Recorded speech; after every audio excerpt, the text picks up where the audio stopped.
Partia Demokratike paditi në SPAK zvendës kryeministren Belinda Balluku për blerjen e 2 termocentraleve të lëvizshme. Nën kryetari i PD-s Gazmend Bardhi, i cili garon përballë Ballukut në Fier, ka dorëzuar në prokurorinë e posaçme kundër krimit të organizuar e korrupsionit, padi ndaj saj për shpërdorim detyre, shkeljet barazisë në tendera e korrupsion. Një padi që sipas Bardhit përfshin dokumenta që peshojnë më shumë se 11 kg.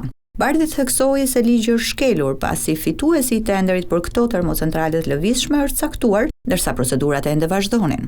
Kompania fituese Accelerate Energy në regjistrat zyrtar amerikan ka referuar që në janar të vitit 2022 se ishte njoftuar nga shteti shqiptar për shpalljen fitues.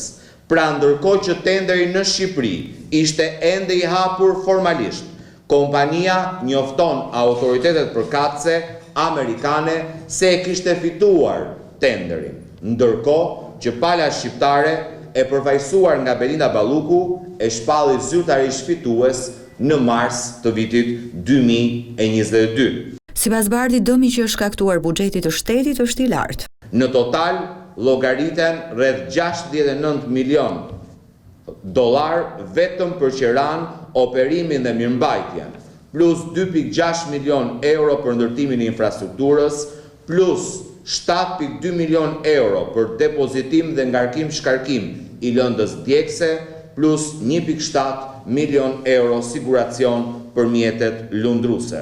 Pra janë rreth 80 milion euro, edhe pse kostoja është akoma dhe më e lartë, pasi keshi ka shpenzuar milionat të tjerë edhe për t'i bërë funksional tigrat e Belindës. Nën kryetari i Partisë Demokratike Gazmend Bardhi ka deklaruar se ai beson tek funa e SPAK-ut, edhe pse pak ditë më parë, kryetari i PD-s Sali Berisha deklaroi se do ta shkrijë prokurorinë e posaçme kundër krimit organizuar e korrupsionit. Që sa kohë unë i drejtohem prokurisë posaçme, padyshim që i jap besim dhe kam besim. E vetmja nxitje që kam patur gjithmonë për prokurorët e posaçëm ka qenë dhe mbetet veprimtaria e tyre në përputhje me Kushtetutën dhe ligjet në fuqi të Republikës Shqipërisë.